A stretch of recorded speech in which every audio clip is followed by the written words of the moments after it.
President PhD Chamber, Shri Gopal Jiware ji ka, Shri Anil Ketan, Shri Saurabh Sanyal, distinguished ladies and gentlemen. I am very happy to be here once again to participate in the valedictory session of the 111th Annual General Meeting of the PhD Chamber of Commerce and Industry. I am aware of the PhD Chamber's long history and the accumulated insights of 111 years which have guided its many initiatives to sensitize our business conglomerates on issues relevant to the growth of industry, trade, economy, and the nation at large. The PhD Chamber provides an effective platform, industry-government interface in planning and implementing policies for economic growth and development of the country as well as of our states. I congratulate you all and your association on the successful journey so far. Ladies and gentlemen, we should take pride in the economic resilience that India has demonstrated in the last 8 years despite the global economic slowdown resulting from the international economic crisis of 2008. This reflects a maturing of our economic thought of the country and the growing competitiveness of our enterprises. This has happened even as our economy has become more integrated with global markets. It shows that participation in globalization and achieving economic resilience can be sometimes a simultaneous process. Today, India is moving from the phase of 1991 economic reforms to a new era of sustainable development. The priority now must not only be to accelerating growth, but on the multi-dimensional aspects of growth, equity, that is inclusion, employment generation, and environmental sustainability of economic and social processes. While we should take justifiable pride in our successes, it is important to recognize several challenges that we are now experiencing in the areas of poverty, hunger, health, and education. Economic growth and macroeconomic stability are necessary for reducing poverty. International experience, by and large, shows that countries which are most successful in reducing poverty are the ones which have combined rapid growth with equity in sustaining the growth process. In such a strategy, public policies influence both the distribution of income and the processes of income generation. Although India is now growing at the annual rate of 7.5% per annum, the sustainability of the growth process would require a significant increase in the rate of investment, particularly in the infrastructure sectors as well as the revitalization of our international trading sector, particularly the exports. While growth is necessary for poverty reduction, it is well known that it may not trickle down to the bottom group unless some preconditions are met. Thus, there is a need to go beyond the establishment of social safety nets to protect the vulnerable groups of our society from the risks inherent in the processes of change and focus on providing decent employment and raising incomes of the weaker section through explicit policy intervention. India, ladies and gentlemen, needs to create 12 million new jobs per annum to absorb new entrants to the labor force. The available data on unemployment and unemployment point to significant gaps in our performance. However, it needs to be emphasized that the importance of growth cannot be ignored. A strategy which focuses primarily on reducing inequality through redistribution of income but ignores growth is unlikely to lead to a sustained process of poverty reduction. Ladies and gentlemen, we live in a country where a large number of weaker sections depend on agriculture for their livelihood. Thus, achieving the goal of poverty elimination as well as inclusive growth depends on sustained improvement of agricultural production, agricultural productivity, and agricultural processes that facilitate migration of agricultural workers to expand and diversify the rural non-farm sector. Determined efforts have to be made to improve income and employment opportunities in the non-farm rural sector. That is the challenge if we take employment generation very seriously.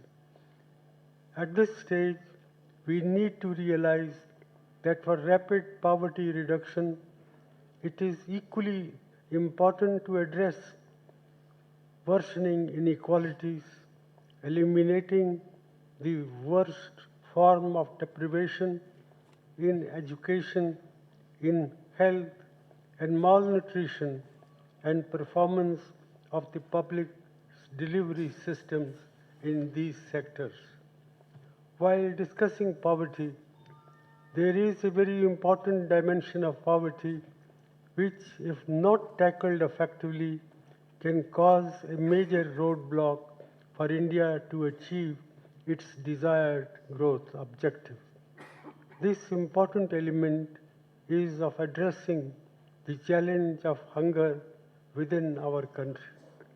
Hunger and malnutrition are to a large extent two sides of the same coin. While India has been considerably successful in income poverty reduction, it has not been very successful in reducing malnutrition. Malnutrition is seriously retarding improvements in human development and a further reduction of child mortality. Ladies and gentlemen, successive governments over the decades have been responding with a number of measures to overcome hunger and malnutrition. Nevertheless, a large and diverse country like India with a federal structure faces an alarming situation with regard to the prevalence of widespread hunger and malnutrition. It requires social will alongside political will, and when well-planned participatory massive decentralized effort from top to bottom by all stakeholders, government, rural and urban local bodies, state governments, civil society organizations, private sector, and professional institutions to achieve zero growth and malnutrition as rapidly as is desirable, and put in place an effective national alliance against hunger and malnutrition. Improvement of incomes of the weaker sections and supply of environmental and health services are long-term solution to the eradication of malnutrition. In the short run, however, direct nutrition interventions should also be a priority concern in policy making. It is important to mention that health is an important aspect of overall development of a country. Despite India's impressive economic performance after the introduction of economic reforms in 1991, progress in advancing the health status of our people has been rather slow and uneven. Large inequalities in health and access to health services continue to persist and have even widened across states, between rural and urban areas, and within communities.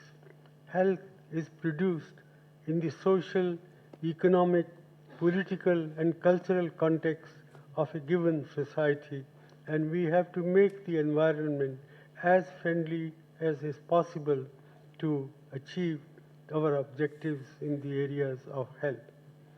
The three major forms of inequities have been largely responsible for the persistent and even widening differences in health outcome. That is, historical inherited inequities, socio-economic inequalities in the process of development, and inequalities in the provision and access to health services.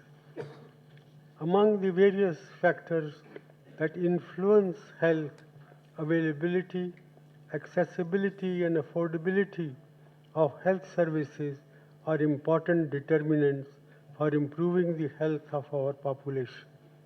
In devising health policies, special attention has to be paid to improving the health status of our women and children, particularly in the rural and tribal areas. Healthcare financing and provisioning arrangements play a critical role in reducing or perpetuating existing inequities and shape the pattern of health services use as well as expenditure. Particular attention, therefore, has to be paid to the improvement of preventive health care facilities, that is, provision of safe drinking water, childhood immunization, and antenatal care. Health security needs to become an urgent national priority. It is equally important to lay increased emphasis on the education front.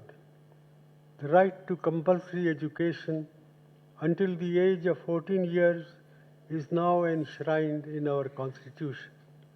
There has been a very large increase in enrollment rates in the last 10 to 15 years, but the quality of school education leaves much to be desired.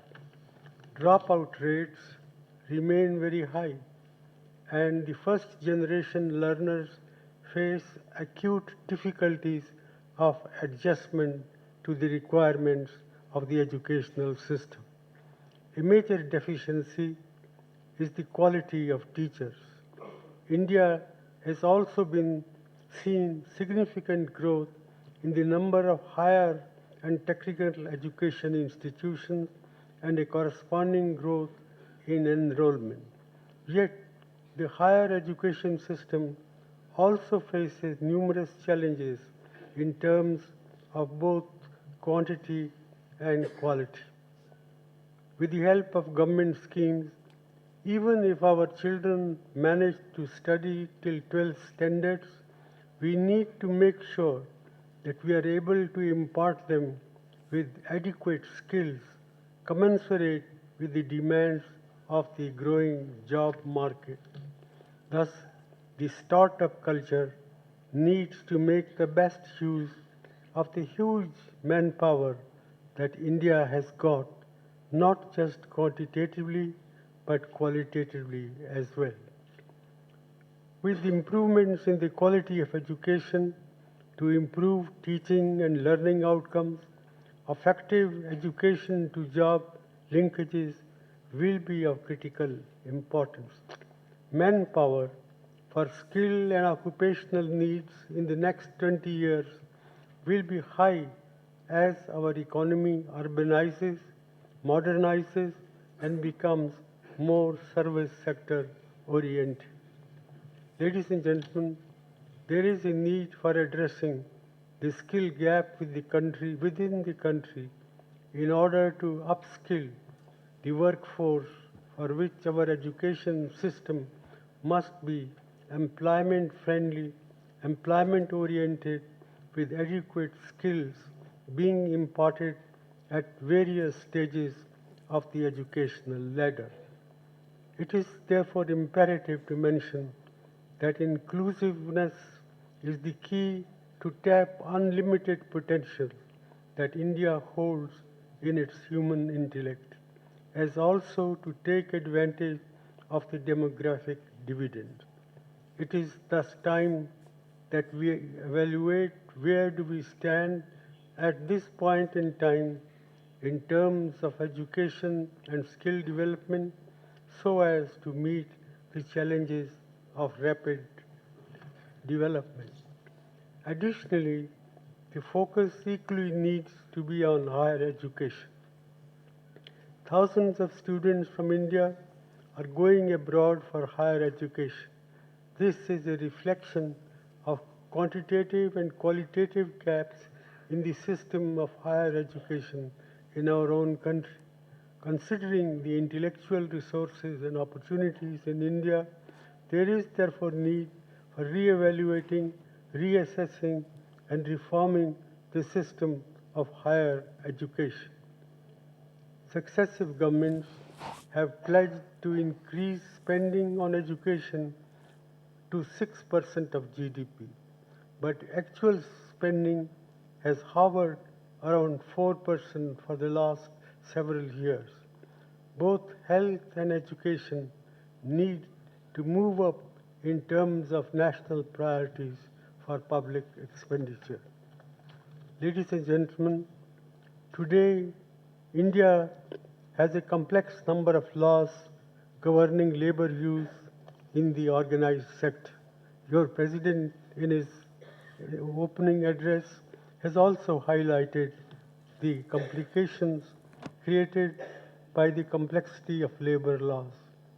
The non-implementation of these labor laws can give rise to severe penalties for industrialists and government officials who are charged with the responsibility of implementation. To escape these consequences, industry prefers to hire contract workers in place of full-time permanent workers, causing insecurity, lowering of standards of living, and reduced access to good health care and education facilities for the workers, leading to deterioration in the quality of human resources in our country. Government, industry, and labor therefore need to sit together to find workable, practical solutions to reinforcing and reforming labor laws and regulations with a view to create more job opportunities. Special efforts must be made to increase women's participation in labor force by providing them access to education and relevant skills.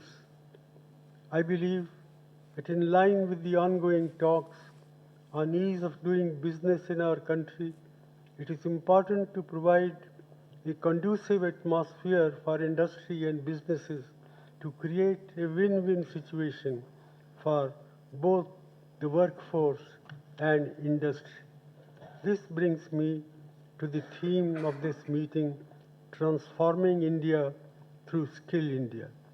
I would like to mention that India has to adopt a multi-pronged strategy that includes rapid growth for reducing poverty and creating employment opportunities, improving access to essential services in health and education, especially for the weaker section, empowerment through education and skill development, and creating new job opportunities. I strongly believe that the future holds great promise for our country. We can achieve the targets we have set for ourselves, provided we approach the task and with courage and with conviction. I believe that improved training and skill development have to be a critical part of any effective employment strategy. Ladies and gentlemen, economic policies have to be designed in a manner that the redistributive process does not feed off the public finances and the growth process itself is not hampered. To achieve this objective, inclusive development needs to be combined with the consolidation of public finances, financial stability, and employment generation and economic growth and protection of environment. I would say that the role of Indian states has become critical to ensure adequate growth enhancing expenditure, to press ahead with fiscal consolidation process, and to push further India's growth story. As PhD Chamber is closely working with states, I am sure you will continue to act as a catalyst for the enforcement and enhancement of growth in the states.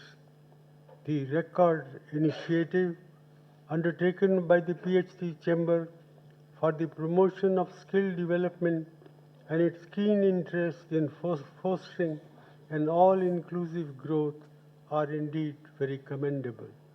I am therefore sure PhD Chamber will continue to provide its expertise to the nation to enhance and promote private participation in our growth and development of the Indian nation.